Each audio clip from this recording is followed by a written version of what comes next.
Saudi അറേബ്യയിൽ നിന്ന് കേരളത്തിലെത്തിയ സഹോദരി ഭർത്താവിനെ തേടി അലയുകയാണ് ലക്നൌ സ്വദേശി ആരിഫ് വഖാർ ബേഗ. വിസ ചട്ടലംഘനത്തിന് സൗദി അറേബ്യയിൽ നിന്ന് നാടുകടത്തിയ മുഹസുദ്ദീൻ ബേഗിനെ നെടുമ്പാശ്ശേരി വിമാനത്താവളത്തിൽ എത്തിയ ശേഷം ഇതുവരെ ആരും കണ്ടിട്ടില്ല.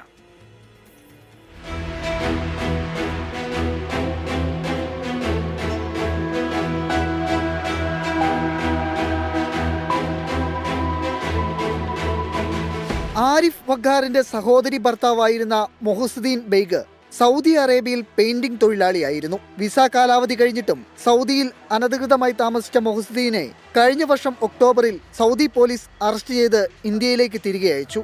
കഴിഞ്ഞ ഒക്ടോബർ 24-ന് നെടുമ്പാശ്ശേരി വിമാനത്താവളത്തിൽ വന്നിറങ്ങിയ മുഹസുദ്ദീനെ പിന്നീട് കാണാതായി. സൗദിയിൽ അറസ്റ്റിലാകും വരെ മുഹസുദ്ദീൻ കുടുംബവുമായി ബന്ധപ്പെട്ടിരുന്നു.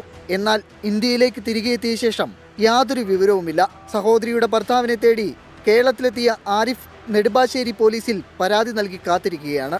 यहाँ पे हमने नेडुम्बश्शेरी पुलिस स्टेशन में FIR किया और अलवर रूरल SP से मुलाकात किया. उन लोग पुलिस हमारी हेल्प कर रही है.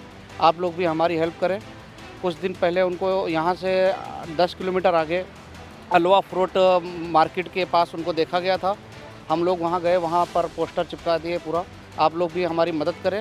पुलिस भी हमारी मदद कर रही है. आप लोग से मैं गुजारिश करूँ, आप भी हमारी मदद करें इसमें. പോലീസ് അന്വേഷണം നടക്കുന്നുണ്ടെങ്കിലും തന്നാലാവും വിധം തെരച്ചിൽ നടത്തുകയാണ് ആരിഫ്. സഹോദരന്റെ ചിത്രങ്ങൾ സഹിതമുള്ള നോട്ടീസ് പല സ്ഥലങ്ങളിലും പതിച്ചു. ഒരുപാട് നാൾ കേരളത്തിൽ തുടരുവാനും പറ്റാത്ത സാഹചര്യമാണുള്ളത്. സഹോദരിയും കുടുംബവും അനാഥമാകാതിരിക്കാൻ തന്റെ ഭയ്യയെ വേഗം കണ്ടെത്താനാകുമെന്ന പ്രതീക്ഷയിലാണ് ആരിഫ് വഖാർ ബേഗ്. 24 കൊച്ചി.